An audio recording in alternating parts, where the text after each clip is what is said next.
How could COVID 19 impact an economy like Pakistan? COVID 19 is primarily a health emergency, which has eventually turned into an economic shock. This shock has affected emerging markets like Pakistan through various channels, both external and domestic. External channels include the slowdown of international trade, workers' remittances, and financial flows. However, it has also brought some respite for oil importers in the form of lower oil prices.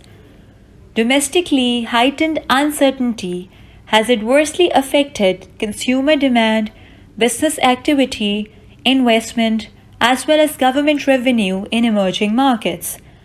To fight the pandemic, governments have imposed lockdowns of varying degrees. This has led to lower mobility and higher unemployment, resulting in reduced household consumption. This, in turn, has created cash flow problems for businesses and factories.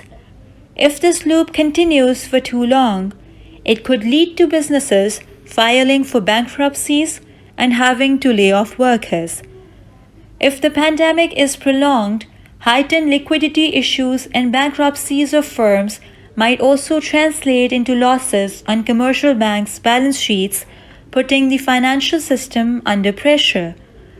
Overall, these macro financial linkages could further amplify the impact of the COVID 19 shock on domestic economic activity. In case of external channels, the COVID 19 shock has adversely affected global economic growth and global trade. For emerging markets, this has resulted in cancellation or delays in export orders and disruptions in international supply chains. Moreover, the slowdown in advanced and oil producing economies is affecting remittance inflows to labor exporting countries.